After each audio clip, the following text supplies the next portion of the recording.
When Julia said I had to preach this week, well, actually, she asked me to preach, didn't tell me I had to preach. I looked really hard at that reading from Judges. And I thought, do I have 7 or 8 hours to figure out how to say all of those names? God bless you, Patty. No way. It's funny, this afternoon, that reading's going to be read again where I work at the service this afternoon. Usually it's my wife, Pamela, that reads it. This morning she got up with an extra step in her foot. I mean, she was moving around. I'm like, why are you so happy? She goes, I don't have to read Judges. Anyways. Well done, good and trustworthy servants. Yeah, I changed the words. For me, that word slave is just too tough. And so I changed it. A little, my own personal likes. But I had to say the word slaves in that reading too many times. So I changed it in my sermon. Well done, you too, and trustworthy servants.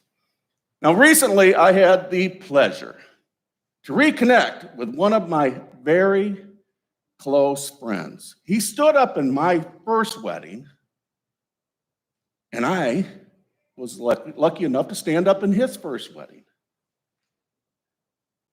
Well, he and his new wife, and I say new wife, I think they've been married for quite a few years, they decided to become volunteers at Canterbury-on-the-Lake, where I work as pastoral care coordinator, senior living community in Waterford, where they will be helping with our Catholic residents and with the service itself as we restart, after a long time off because of COVID, the Catholic Mass on Monday afternoons.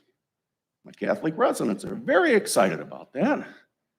They haven't had Mass. They've have had to come to the Episcopalian service on Sundays. So they've been covered.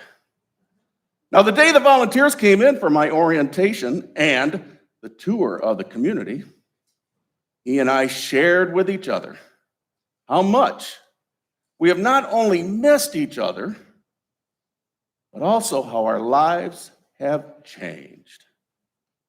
And after that day, that night, I admit, I spent a lot of time reminiscing about our times, and even that next morning, just thinking about him and all that fun we had.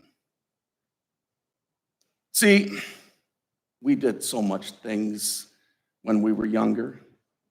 And I must admit that much of what we did back in those middle school and high school and post-high school days, well, figured surely most of that brought much concern, if not consternation, from our parents. We sure had our fun. And our directions in our lives might not have been the best use of our talents. He ended up calling me the next day while I was having my lunch from a number on my phone that, well, it didn't say potential spam, but I didn't recognize the number, and I thought, well, normally I don't answer them, but something told me I had to answer that. And I did.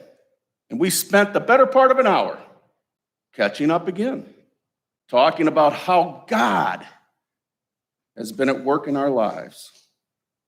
We more than once reminded each other of the privileges we have been extended by God and how we have gotten older, have listened to the one true master, on how we can better use our talents, and to know that when we invest our time and talents, the return on God's investment in us comes back doubled.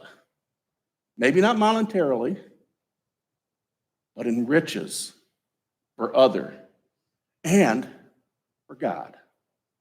In today's gospel reading, that parable that Jesus tells them about the talents invested by the servant's master.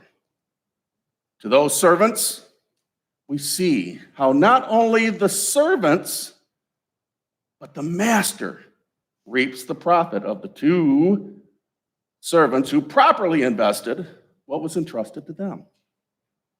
We also hear about that one servant whom, instead of investing the talent entrusted to him, buried it in the ground. When the master returned, well, the master dealt very, very, very bitterly with him. You see, in this parable, the master left all three of those servants with their own talents and left for a very long journey, much like my friend and I, as we lived our own lives, being on our own long journeys.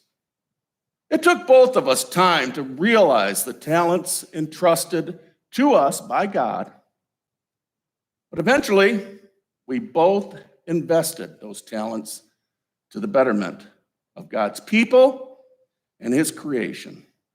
And in turn, we have reaped the benefits of our investments as much as God has by our turning our attentions away from those childish ways and becoming good and trustworthy servants to God. Of course, neither of us are at the end of our stories, and neither are you. Each day, God invests in us, and each day is a new beginning for all of us. God's work is never done in any of us. He is constantly investing in us. We must always be aware of not only those current talents that we are privileged to have by the grace of God, but also attain new and sometimes more valuable talents entrusted to us. Be aware of the talents and privileges that God invests in us, and knowing that Jesus is going to return from his own very long journey. We must always invest ourselves to the betterment of God's people. And as we come closer and closer to that Advent season, that season of being aware, alert, preparedness, we must also stay alert and stay aware. Amen.